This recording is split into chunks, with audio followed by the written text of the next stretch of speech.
fiscales, de auditoría y de cuestiones jurídicas contenciosas, particularmente en el Servicio de Administración Tributaria, la Secretaría de Hacienda y Crédito Público. He ocupado diversos cargos, entre ellos jefes de amparos, de relaciones laborales. En el Servicio de Administración Tributaria, los últimos cargos en los que estuve fue encargado del área jurídica en servicios al contribuyente. Deseo realmente extenderme más en ese tema. Quisiera ya iniciar con el cargo que me dieron, que es las responsabilidades de los servidores públicos, para tratar de aprovechar al máximo el tiempo. Voy a iniciar dando solamente dos conceptos que me parecieron importantes, cuestiones teóricas. No voy a dar muchas cuestiones realmente de definiciones, pero creo que sí era importante conocer esto, porque pues de otra manera no estaríamos todos en la misma sintonía. En principio creo que es importante, vamos a hablar del tema de responsabilidades administrativas y creo que para ello es importante saber qué significa la palabra responsabilidad. Esta palabra proviene del latín, que es responsum, que es el pasado del verbo responder, que significa responder. Y si lo desglosamos, viene de re, que es un prefijo que indica repetición o intensificación, y responder, que significa prometer, garantizar o comprometerse solemnemente con algo. Luego entonces, responder en latín significaría literalmente responder con una promesa o hacer cargo al dar una respuesta comprometida. Y finalmente, tendríamos aquí administrativa. La palabra administrativa proviene de administración, también es de origen latino y se compone a su vez de dos, que es ad, hacia a, y ministrare, que significa servir, gestionar, manifestar, deriva de minister, que significa sirviente o el que ejecuta órdenes. Por lo tanto, la etimología completa sería administrare, que sería servir o gestionar hacia un objetivo. Así pues, administrativa se referiría a lo relativo a la acción de gestionar, dirigir o coordinar recursos, personas, asuntos en función de un propósito o meta. Si tuvieran alguna duda respecto de lo que vamos a ir comentando, con todo gusto la pueden hacer saber. Así tendríamos el concepto de responsabilidad administrativa, que es la consecuencia jurídica que enfrenta una persona, especialmente un servidor público, cuando incurre en actos u omisiones que violan normas administrativas, afectando el interés público o el funcionamiento adecuado de la administración. Y aquí le coloqué, dice, en que incurren actos o omisiones que esencialmente lo realiza un servidor público. Sin embargo, no siempre es así. A veces se tiene la idea o la concepción de que solamente los servidores públicos o los funcionarios podemos incurrir en responsabilidad administrativa. Y en realidad esto no es del todo acertado, ya que los particulares inclusive también podrían incurrir en responsabilidades administrativas. Por ejemplo, en el cohecho, que es cuando una persona le entrega un dinero a un servidor público. Se me ocurre, por ejemplo, que una empresa entregara un dinero a un funcionario para obtener un contrato en una licitación. Aquí también la persona, sin ser servidor público, podría ser sujeta de una multa, que esta podría ser hasta de 2 veces el beneficio obtenido o que se hubiera pretendido obtener. Así también tenemos, por ejemplo, una participación en la colusión en licitaciones públicas, por ejemplo, que varias empresas, para no competir entre ellas, dijeran, oigan, pues, ¿qué les parece si pues todas ponemos como precio esto? Y así no tenemos nosotros que competir entre nosotros. Bueno, pues eso también podría ser sujeto de una multa, además de que las empresas participantes en un acto u omisión de esta naturaleza, pues podrían ser sujetas de una inhabilitación hasta por 10 años. Uso indebido de recursos públicos, es decir, que una persona ajena a la administración obtuviera sin autorización recursos o bienes del Estado. Esto no se debe de confundir con el robo. Se me ocurre el ejemplo de que, no sé, algún representante de una asociación civil solicitara apoyo para realizar un evento, un apoyo en una comunidad indígena o marginada, se le brindara el apoyo con los recursos mobiliario, infraestructura, y que llegado el evento les dijera, oiga, pues, ¿qué creen? Que pues aquí sí cobramos entradas, entonces sí obtuviera algunos beneficios usando esos recursos públicos sin una justificación legal. Por lo tanto, también se le podría imponer una multa, que sería pues, básicamente del valor del uso de los recursos públicos que hubieran utilizado, desviado. e inclusive también inhabilitarlo para que no pudiera volver a recibir apoyos de esa naturaleza.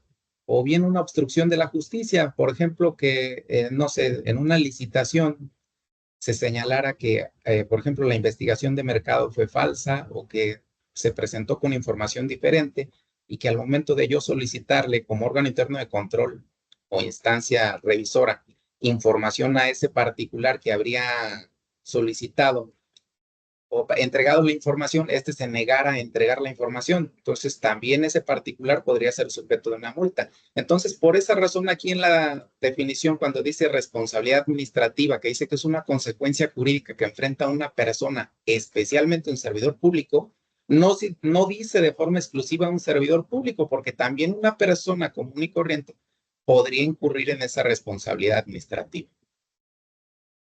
Ahora, ¿por qué sería importante este tema para nosotros como evaluadores o servidores públicos que estamos participando en estos procesos de competitividad? Bueno, en principio, como evaluadores internos, somos el punto de referencia para otras áreas. También no solo revisamos el proceso, sino que también representamos los valores que queremos impulsar en la institución, es decir, que somos observadores, pero también somos espejos. Este tema no es solamente una cuestión legal o es una cuestión de simple ética, es algo que realmente se, se, se desea. No es una cuestión de que, pues porque me obligó la ley, entonces lo hago así, sino que está asociado con nuestra educación y con la ética, con lo correcto, con el deber ser.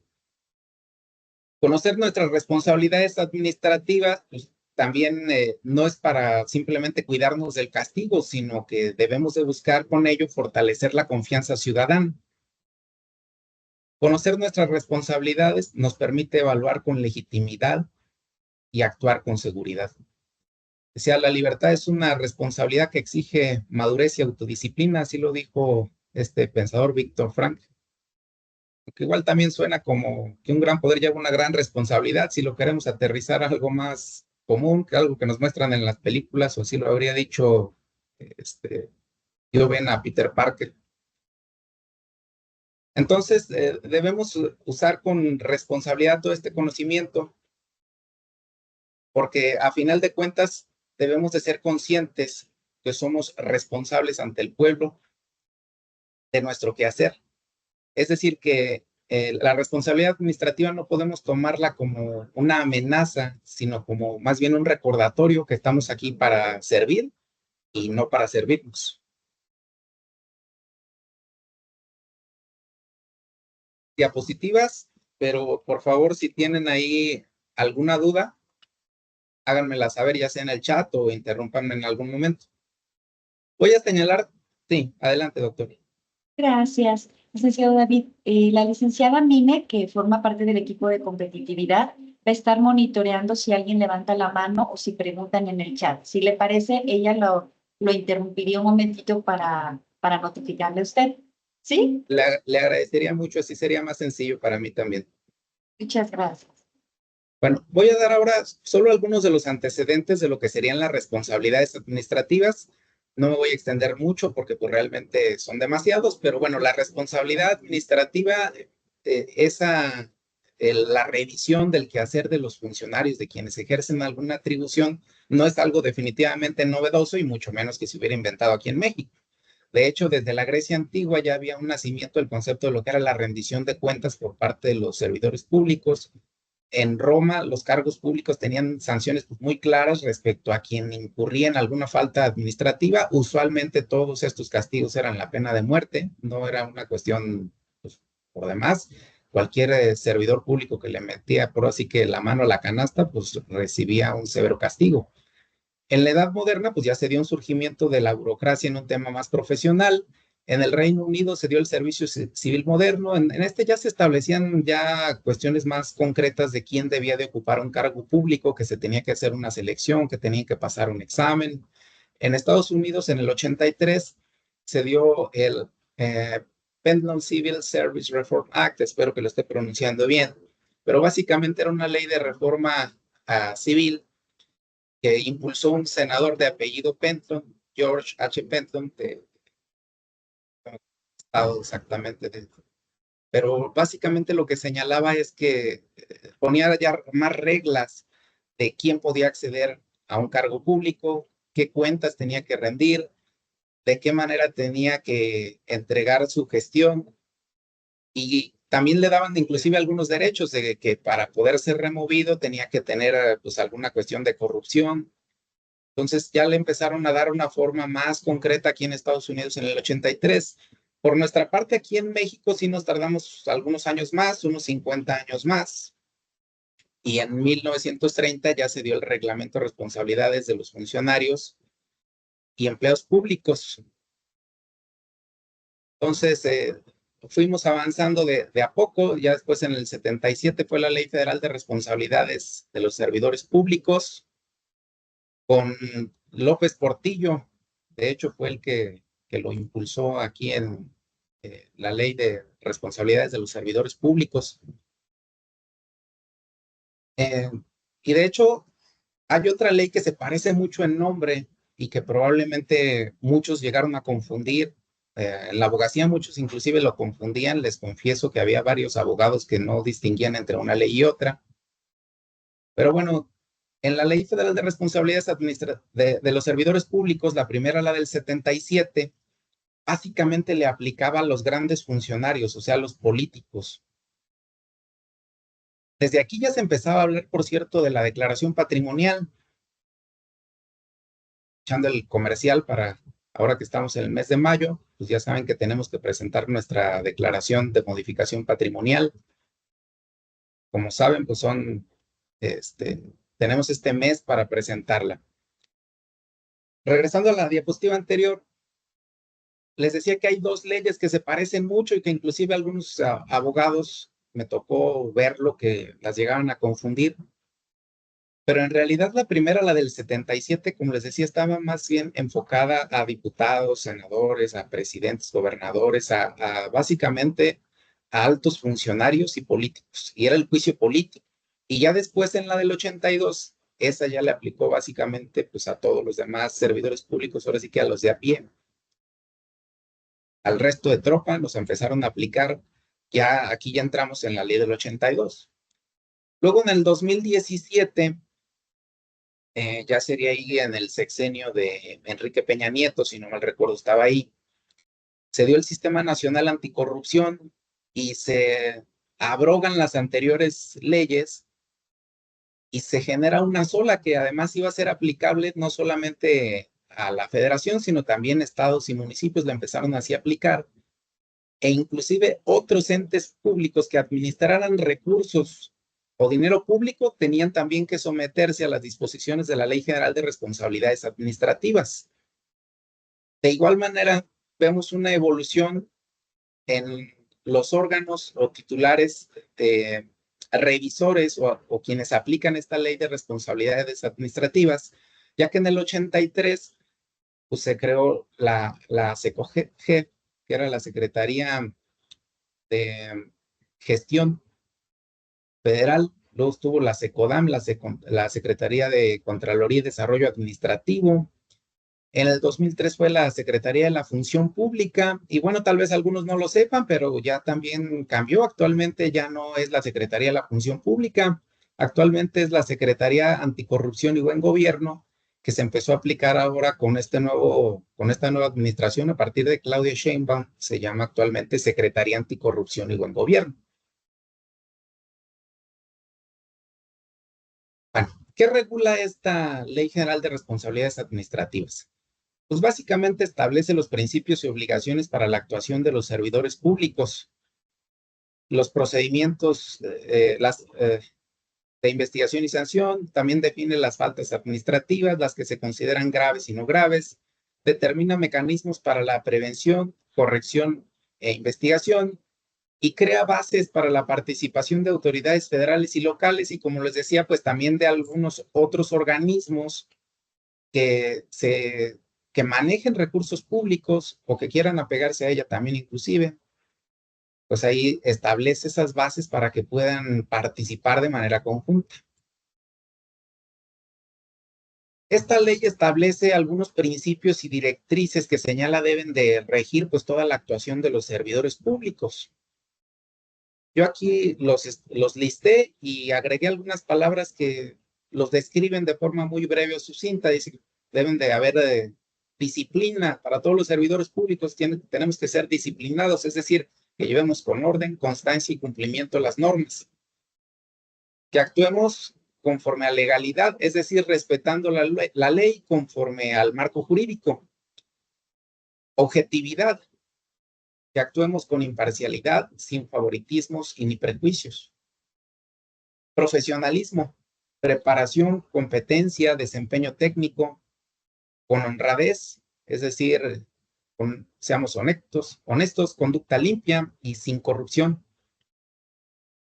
Con lealtad, tengamos una fidelidad institucional, un compromiso con el servicio público, imparcialidad, neutralidad, justicia, sin influencias externas, integridad, ética, coherencia entre lo que se dice y lo que se hace, rendición de cuentas, transparencia, responsabilidad, informar y justificar actos, que seamos eficaces y eficientes. Y señalamos que la eficacia dice lograr resultados, cumplir objetivos, y eficiencia, es decir, uso adecuado de recursos, optimizar tiempos y esfuerzos. Me parece que todas estas palabras pues se explican prácticamente muy bien solas, todas y cada una de ellas. A lo mejor hay por ahí alguna confusión quizá entre eficacia y eficiencia. Digo, eficacia es cuando tienes el resultado, cumples el objetivo, pero eficiencia es, oye, está bien, lograste el resultado, invertiste 500 millones, pero ¿no crees que podías haberlo realizado el mismo resultado, ser igual de eficaz con 200 millones? Ah, caray, bueno, sí. Ah, bueno, entonces quizás no fuiste lo suficientemente eficiente. Bueno, finalmente tenemos las faltas administrativas no graves, que son los actos o omisiones en que si se incumplen o transgreden, pues tienen una sanción menor, pero dice cumplir con sus funciones y atribuciones con disciplina y respeto es algo que si no lo haces, incurres en una falta administrativa no grave. Debemos de actuar también conforme al código de ética, tal vez por ahí algunos lo conozcan, no han escuchado hablar de él, es el código de ética de la Administración Pública Federal. Tenemos que denunciar los actos u omisiones que en ejercicio de nuestras funciones llegáramos a advertir y que puedan constituir faltas administrativas. También debemos de atender las instrucciones de nuestros superiores y obvio que estas instrucciones pues sean acordes con el servicio público, porque si un servidor público me dice, oye, ¿sabes qué? Ve y sustrae esto del almacén y me lo llevas a mi domicilio, espérame, pues ahí ya no estoy obligado entonces a atender esta instrucción de mi superior. Presentar en tiempo y forma las declaraciones de situación patrimonial y de intereses. Seguramente todos tienen ahí ya el conocimiento, como les dije hace rato, en el mes de mayo tenemos que presentar esa declaración de modificación. ¿Y alguien sabe ahí para hacer un poco más participativo este evento? ¿Cuál es el término que tenemos para presentar la declaración de inicio? Yo voy a iniciar a laborar o que voy a reingresar en la administración pública. ¿Alguien que me pueda apoyar? ¿Cuál es el término que tenemos? 30 días, Lick. Por ahí dicen que 15 días en un comentario, por ahí alguien más dijo que 30. ¿Quién más? ¿Quién da más o quién da menos? Porque todavía no le atinan. Hasta donde advierto son 90. 90 31. días ya nos pasamos. 31 días. 60. 31, no, un poquito más.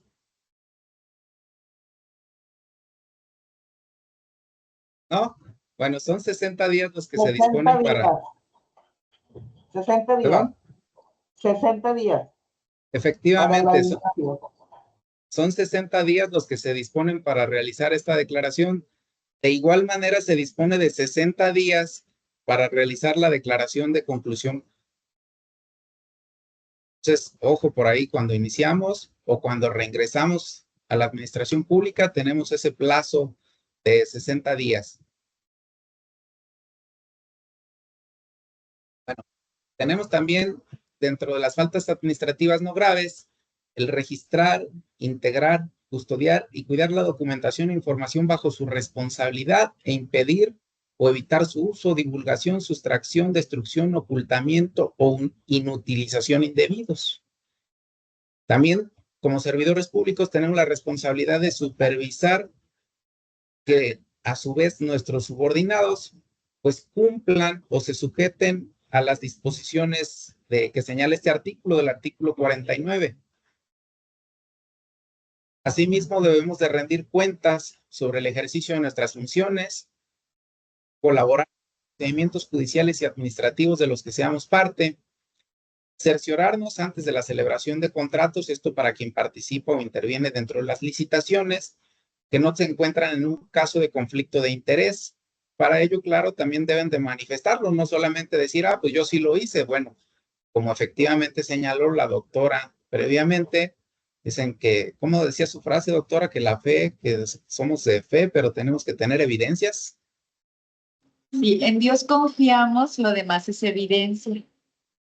Bueno, pues efectivamente, para aquí nos exige una evidencia y de hecho el artículo señala que debe de haber declaraciones bajo protesta de decir verdad de los servidores quienes intervienen, que efectivamente verificaron y que ellos no se encuentran en un caso de conflicto de interés. Es decir, que también sin perjuicio de la obligación anterior previa a realizar cualquier acto jurídico que involucre el ejercicio de recursos públicos con personas jurídicas, tienen que revisar desde su constitución.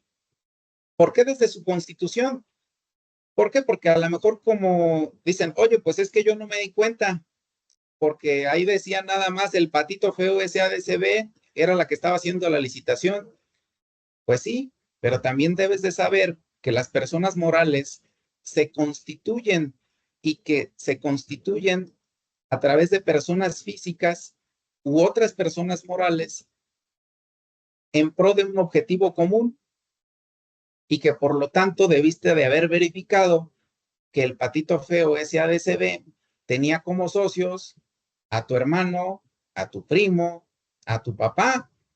Entonces, pues no te hagas, ¿verdad?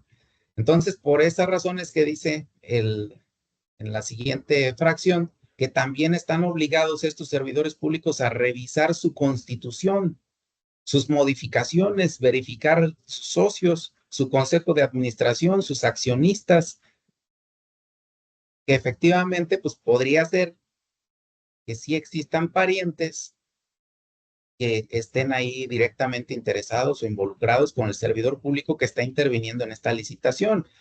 Oye, ¿hasta qué parientes o hasta qué? Pues dice, la ley refiere hasta el 4º grado. Entonces, ¿para qué eso lo consideran? Y a ver, ahora sí, una pregunta, a ver si alguno de ustedes se la sabe. ¿Un hermano de ustedes será pariente suyo? Tenemos en principio que hay dos tipos de parentesco, por afinidad y por consanguinidad. Por afinidad es una cuestión que se desprende de la ley. Y por consanguíneo, pues es el tema de la sangre, el nacimiento, la ascendencia y descendencia. Un hermano mío, ¿en qué grado es familiar consanguíneo?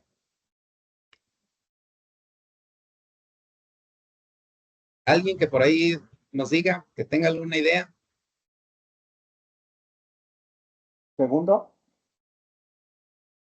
No sé por ahí quién fue el que dio la respuesta. No, un dragón, segundo. El doctor Víctor, efectivamente, 2º grado. Y uno podría decir, oye, pero pues si lo tienes ahí pegadito tuyo, ¿cómo que 2º grado? Bueno, pues es que el 1er grado sería con tus papás o con tus hijos. Sí. Pero para llegar a tu hermano, primero fíjense cómo funciona esto, se recorre como si fuera una escalera de vínculos. Bueno, primero tengo que llegar a mi papá y de mi papá se deriva a mis hermanos y los hijos de mis hermanos sería el 3er grado. Entonces, la ley señala que es hasta el 4º grado, así que ahí échenle cuentas. Y ahora nos vamos a lo que serían las faltas administrativas graves. Bueno, la verdad es que aquí sí están son muy extensas, así que solamente coloqué un brevísimo resumen. El de las faltas administrativas no graves, pues básicamente están en el artículo 40 y le pueden dar un repaso rápido. Pero las faltas administrativas graves, ahí sí es todo un capítulo completo. De hecho, es el capítulo segundo que dice de las faltas administrativas graves de los servidores públicos y va desde el artículo 51 hasta el 54 bis. Solamente les voy a dar aquí un brevísimo resumen. Dice el artículo 52, incurrirá en cohecho el servidor público que exija, acepte, obtenga, pretenda obtener por sí o a través de terceros con motivo de sus funciones cualquier beneficio no comprendido en su remuneración como servidor público, ya sea dinero, valores, bienes muebles, inmuebles, incluso mediante la enajenación en precio notoriamente inferior al que se tenga en el mercado, donaciones, servicios, empleos y demás beneficios indebidos para sí o para su cónyuge, parientes consanguíneos, parientes civiles o para terceros con los que se tengan relaciones profesionales, laborales o de negocios, o para socios o sociedades de las que el servidor público o las personas antes referidas formen parte. Amén. Porque así se la lleva básicamente con esas letanías en cada uno de los artículos, como pues es tremendamente específico y habla de muchísimas como de, y si pensabas que te ibas a escapar por aquí, pues ¿qué crees? Entonces, la ley lo define de una forma exageradamente extensa, y lo dice el 53. Cometerá peculado el servidor público que autorice, solicite o realice actos para el uso o apropiación para sí o para las personas a las que se refiere el artículo anterior, de recursos públicos, sean materiales, humanos o financieros, sin fundamento jurídico o en contraposición a las normas aplicables. Solamente estos dos artículos los transcribí un poco más completos y los otros ya van a ser muy resumidos, porque si no no alcanzaría el tiempo. El artículo 54 habla de el desvío de recursos públicos, es decir, aquellos recursos que tienen ya un destino fijo o que están establecidos en ley, en este caso, por ejemplo, en el presupuesto de egresos de la Federación, y que yo le di un destino público diferente porque pues, como que no me convenía una carretera pues para un municipio que yo ni voy, pues mejor voy a utilizar estos recursos y los pongo acá en una carretera, pues aquí en mi colonia, y pues de preferencia que pavimenten toda la cuadra ahí en mi casa, ¿no? Porque pues, se va a ver más bonito. Utilización indebida de información. Este está muy relacionado, igual que la información privilegiada, que dice que tenga yo como servidor público con motivo de mis funciones y que no sea de dominio público, aunque la utilización indebida de información está más ligada a lo que yo puedo llegar a conocer, no necesariamente por mi función. Lo dice el artículo 57, abuso de funciones. Ejerza atribuciones que no tenga conferidas o se valga de las que tenga para realizar o inducir actos u omisiones arbitrarios. Entonces, ahí aguas porque es, oye, es que yo soy funcionario público en el IMSS y me tienes que entregar esta información. Oye, no, espera. Que de hecho hay algo muy interesante, les voy a decir que somos servidores públicos, pues no necesariamente somos funcionarios públicos. A veces se ocupa como un sinónimo la palabra servidor público y funcionario público, pero en estricto sentido no lo son. ¿Alguien tendrá de casualidad como una idea de por qué no lo son?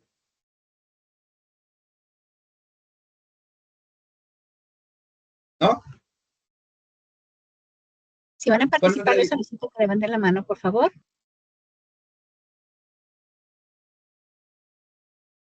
¿Qué dicen por ahí si alguien se anima? Judith Areli Olvera Amador, adelante. Buenas tardes. Bueno, yo creo que el ser servidor público es porque brindamos servicios a través de un capital federal y el ser ¿Se cortó por ahí la comunicación? Se cortó, sí, Arely, Sí, personas nuevamente. Perdón, que el ser servidor público somos todos los trabajadores que trabajamos con un capital federal y el ser funcionario público se refiere a todas las personas que están directamente involucradas en la parte político-administrativa. No sé si me di a entender. Sí, efectivamente está en lo correcto. Servidor público en realidad somos todos, es un concepto más amplio. Incluye desde luego el personal operativo, administrativo y también a los directivos, porque también un funcionario es un servidor público. Pero no todos los servidores públicos son funcionarios. Los funcionarios, pues básicamente son aquellos que realizan cargos de decisión, de mando, y que podríamos identificar ya que las leyes y reglamentos respectivos les atribuyen directamente a ellos o a sus cargos funciones y atribuciones, es decir, cuentan con una competencia claramente definida en ley. Esa es la forma de distinguir a un servidor público de un funcionario público. ¿Ok? Bueno, seguíamos con lo que serían las faltas administrativas graves y tenemos que el artículo 58 señala que aquellos que realicen una actuación encontrándose en un conflicto de interés, que ya habíamos dicho que es cuando, oye, pues a mí me interesa que se le asignen este contrato el patito feo, pues porque ahí es la empresa de mi hermano, entonces pues obviamente que me conviene. Dice el artículo 59 que realicen una contratación indebida de un servidor público. Recuerden que como servidores públicos, al ser sujetos o inclusive hasta los particulares, podemos estar inhabilitados para participar o para realizar directamente algún cargo o comisión dentro del servicio. Por lo tanto, deben de verificar los responsables de quienes participen en este proceso, no solamente el que realiza la nómina, sino también el que dice contrátalo a él, también el que realiza la función de aplicar los exámenes. Entonces, todo el que participe en ese proceso tiene que verificar que no esté contratando a un servidor público inhabilitado. El artículo 60 dice enriquecimiento oculto u ocultamiento de conflicto de interés, que suena muy raro, ¿no? Eso de enriquecimiento oculto, ocultamiento de conflicto de interés, pero básicamente es falta de la veracidad en la declaración de situación patrimonial y de intereses. Y recordarán que ya se había establecido como obligación presentar la declaración y estaba como falta administrativa no grave. Y luego otra vez acá la ponen en graves. Bueno, pues sí, presentar la declaración ya es una obligación, pero si la presentas con datos falsos, ¿qué crees que es una falta administrativa grave? Luego tenemos simulación de acto jurídico, el artículo 60 bis. Dice, al servidor público que utilice personalidad jurídica distinta a la suya. Es decir, que sin que exista una autorización expresa o sin que se pueda delegar, porque no todas las funciones ni facultades legalmente pueden ser delegables, actúe en representación del titular, por ejemplo, de una unidad y se apersone ya sea ante otra instancia o ante un particular y diga, yo en mi carácter de funcionario tal, realizo este acto. Dice, espérame, pues tú no puedes delegarlo, no lo puedes representar si no existe, si no es delegable esa función o esa atribución, o simple y sencillamente porque él no tienes esa autorización de parte de él o no establece esa posibilidad de delegar la ley. Entonces, ojo con eso porque, por ejemplo, incurrir en esta falta administrativa grave puede ser motivo de una inhabilitación que va desde los 5 hasta los 10 años. Artículo 61 dice el tráfico de influencias, que probablemente sí es algo que usualmente escuchamos en noticias. No sé si queda claro. A lo mejor yo puedo estar dando algún concepto ahí por obvio, pero por favor tengan la confianza de preguntar, porque a lo mejor yo como abogado digo, sí, sí lo entiendo, pero entiendo también, soy consciente, perdón, que muchos de ustedes pues tienen otra carrera, tienen otra profesión. Entonces, si alguno tiene duda de algún término, por favor, esa invitación a que participen. ¿A todos queda claro lo que es el tráfico de influencias? ¿Nadie? Como dice la doctora, víctima o qué, ¿cómo decía? o voluntario víctima. Por ahí nos Víctima dice, voluntario. tenemos a dos, Rosa Margarita Sevilla García, si nos pudieras apoyar, ¿qué significa tráfico de influencias? Hola, buenas tardes a todos. Pues es cuando, bueno, el concepto que yo tengo es de que abusamos de nuestro trabajo, de nuestra profesión para beneficiarnos, ¿no? Beneficiar ya sea propiamente o a terceros o... Sí, sí sería así. Sí, más o menos va por ahí, por ese camino, es beneficiarse ya sea a sí mismo, a terceros. ¿Alguien más que quiera contribuir? Por ahí otra persona había dicho también que sí, no me acuerdo, por ahí en los mensajes está. Sería Araceli López.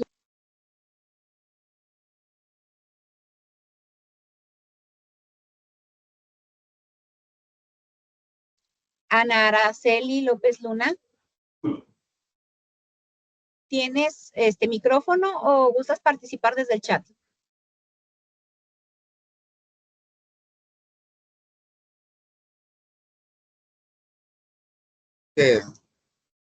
Al final se arrepintió Ana, pero agradecemos mucho a la compañera Rosa que nos apoyara. Bueno, el Yo tráfico puedo. de...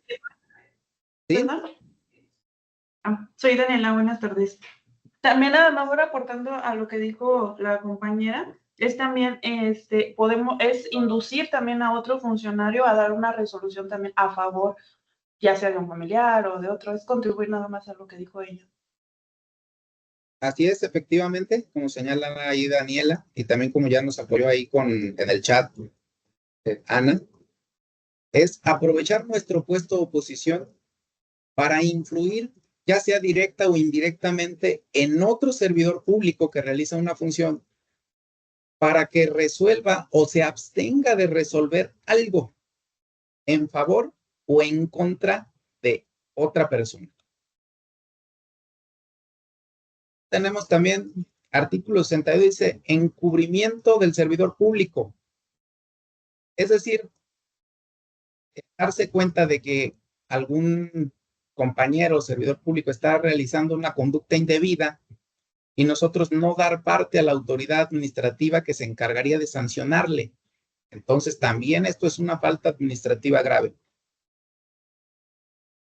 63. Desacato. Tratándose de requerimientos de autoridades, se proporciona información falsa, no de respuesta, retrate deliberadamente y sin justificación la entrega de la información.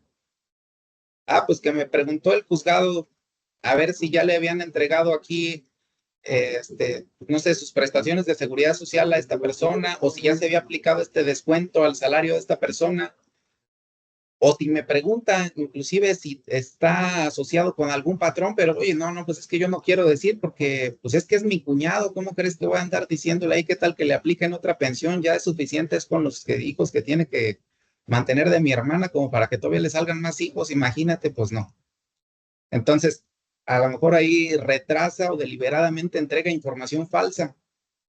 Esto es también una falta administrativa grave. Luego tenemos el nepotismo. Creo que ese también es a lo mejor un término que puede generarle confusión a algunas personas. No sé si se entienda plenamente. Alguien que nos quiera apoyar con qué entiende por nepotismo. ¿Qué entiende?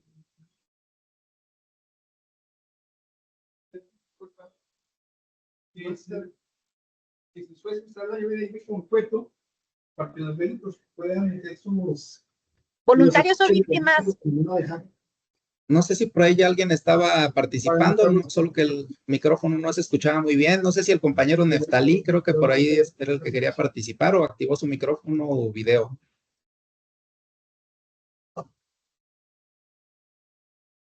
Xochitl Carolina, Adelante, por favor. Xochitl Carolina Baeza Villa. Hola, buenas tardes a todos. El nepotismo es usar tu cargo para designar o meter a trabajar familiares o amigos y también concederles favores o usar tu cargo para conceder a familiares o amigos puestos. Sí, digo, más que favores, sí es concretamente para intervenir, ya sea directa o indirectamente en su nombramiento. Muchas gracias, Xochitl. También por ahí creo que alguien participó en el chat, no sé si lo pueden por ahí leer. Ahí dice Ana Araceli López Luna, es nombrar familiares o amigos para determinados empleos. Efectivamente, Ana, muchas gracias por la intervención. Luego tenemos Nuevamente levantó la mano Xochitl. Adelante, Por Xochitl. favor, si usan.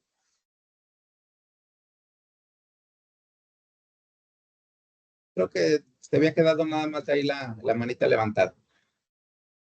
Luego, tenemos el artículo 64 que dice: los servidores públicos responsables de la investigación, substanciación y resolución de faltas administrativas incurrirán en obstrucción de la justicia. ¿Cuándo?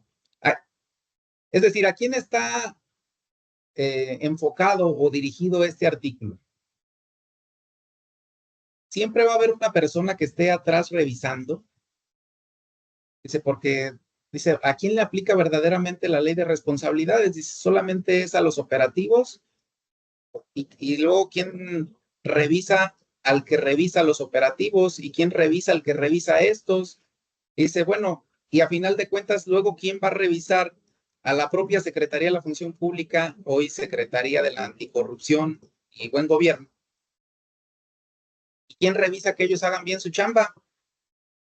Bueno, pues ellos también son sujetos de responsabilidad administrativa y se considera falta administrativa grave si ellos que intervienen en un procedimiento de análisis de responsabilidad administrativa, por ejemplo, simulan conductas no graves como no graves, es decir, que dándose cuenta o percatándose de que el servidor público que está siendo revisado incurrió en una falta administrativa grave, ellos buscan torcer la interpretación, los documentos o la forma en cómo se está aplicando o dando un valor a otro para decir, no, no, espérame, esto no, o sea, sí es una falta administrativa, pero no es de las graves, es no grave. O sabes qué, no inicien el procedimiento dentro del plazo. ¿Por qué? Porque también jurídicamente hablando, se dispone de un plazo para sancionar. Entonces, si tienen ahí calentando la banca la notificación o la denuncia formal que ya les presentaron y no actúan, también estos servidores públicos incurren en una responsabilidad administrativa. Para ellos dejar, por ejemplo, más de 30 días y no haber iniciado y ya todo el proceso de instrucción es motivo para ellos de una responsabilidad administrativa al ser esta una falta administrativa grave. Asimismo, revelar la identidad de un denunciante anónimo, porque evidentemente ahora ya con las plataformas tecnológicas y muchos canales con los cuales se reciben estas denuncias o quejas, pues ellos sí disponen de los medios para conocer quién es la persona que interpuso esta denuncia. Si ellos revelan esta identidad, evidentemente estarían poniendo en peligro la integridad del denunciante, y si lo llegaran a hacer, esto es una falta administrativa grave que es sancionada. Finalmente tenemos el artículo 624 bis, dice, son faltas administrativas graves las violaciones a las disposiciones sobre fideicomisos establecidas en la Ley Federal de Austeridad Republicana. Esto era para el tema de no entregar completamente la información relacionada con los presupuestos y es algo que se vino trabajando muy fuerte desde el anterior sexenio con el señor López Obrador. Esas son las faltas administrativas graves. Y ahora, finalmente, un espacio para una reflexión final que ahí escribí yo para ustedes. Dice, creo que tenemos que contribuir a la integridad institucional. Es una responsabilidad compartida que comienza por uno mismo. Ser ejemplo de legalidad, ética y responsabilidad no solo habla bien de nosotros, sino que fortalece la imagen del instituto y la confianza ciudadana. Recordemos que todo cambio profundo inicia en uno mismo. No podemos esperar condiciones perfectas ni que otros den el primer paso. El verdadero compromiso con el servicio público se demuestra en lo cotidiano, en las pequeñas decisiones que tomamos cada día.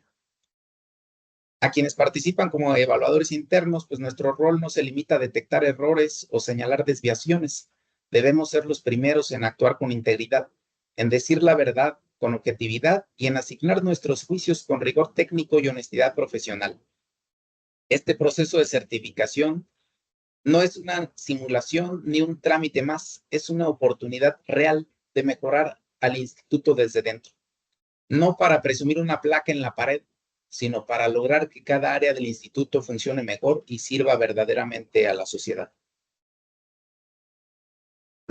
Pues eso sería todo por lo que hace mi exposición. No sé cuánto tiempo consumí, cómo estamos de tiempo. Si hay algún tiempo para preguntas, si es que las hubiera, les agradezco muchísimo por su tiempo.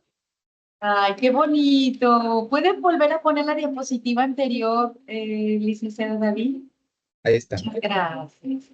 Ay, muchísimas gracias, en verdad.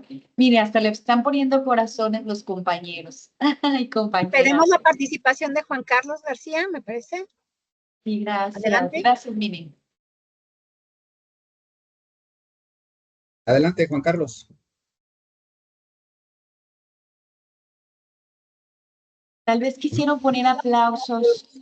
Rafa también pide la palabra.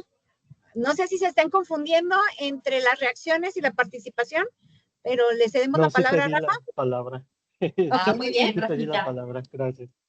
Bueno, primero que nada, felicidades. La verdad se me hace un tema muy interesante, sobre todo que contribuye mucho al comportamiento ético que tenemos que tener como evaluadores internos. Creo que justamente concuerdo contigo, somos los primeros que tenemos que actuar con integridad, pero no solamente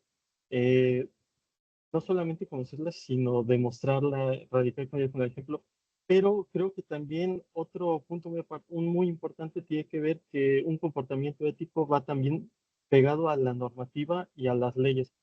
No me acuerdo si era en la Constitución o en el Código Civil, pero en uno de ellos se menciona que justamente el desconocimiento de la ley no nos exime de las responsabilidades que pueden existir. Entonces, creo que realmente que nosotros conozcamos nuestras leyes, nuestras normativas, encaja muchísimo a la parte de la eficacia que tiene que ver con la parte de capacitación y conocimiento constante que debemos desarrollar. Algo que me gustó mucho, sobre todo la principal parte donde describes la parte de responsabilidad, ¿no? Porque desde la etiología se denomina mucho lo denominan como la parte de que el compromiso, y aquí el compromiso como una responsabilidad. Y creo que es muy interesante a veces como en Occidente y sobre todo en Latinoamérica, cuando hablamos de responsabilidades, se nos empieza a ver como una obligación, como una acción que se nos empieza a llevar a cabo, algo que incluso como que se nos fuerza a hacer. Y creo que hay muchas cosas que podemos aprender de Japón, que para ellos la parte del compromiso laboral se desprende mucho de lo que es el deber ser y la lealtad hacia una empresa. Y creo que en este caso, parte del código de ética, como mencionas, pues nos menciona tener esta lealtad a la empresa, realizar acciones que sean en favor de donde nosotros laboramos. Así es, muchas gracias. Muchas gracias. Le damos la palabra a la doctora San Juana Barrón.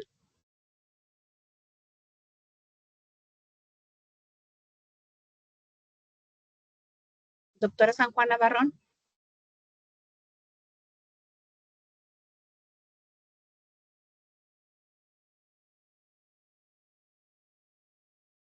No, creo que a lo mejor dejó, ahí está también la compañera Fabiola González.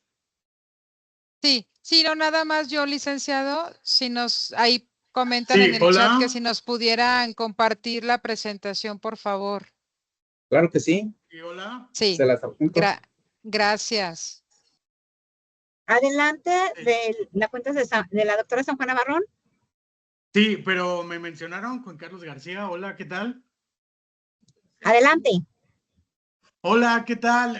Sí, agradecer muchísimo la ponencia, bastante interesante, y conocer los principios de ética y sobre todo los valores que la ley general nos pide a cada servidor público. Es imprescindible e importante poder conocerla, y este tipo de espacios agradecerlos y aplaudirlos porque es importante que como servidores públicos conozcamos esos pequeños conceptos que pudieran efectuarse sin saberlo. Por ejemplo, el nepotismo, el influyentismo y toda la cantidad de pequeños conceptos que muchas veces se crean por cultura o por desconocimiento, y la ignorancia en esta parte de la ley puede generar bastantes conflictos a la hora de crear los procesos, y que el modelo de competitividad nos ayuda a llevar la rienda y a poder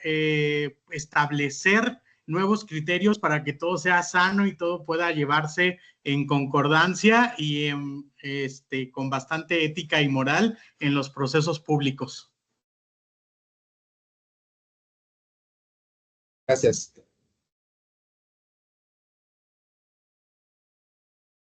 Muchas gracias.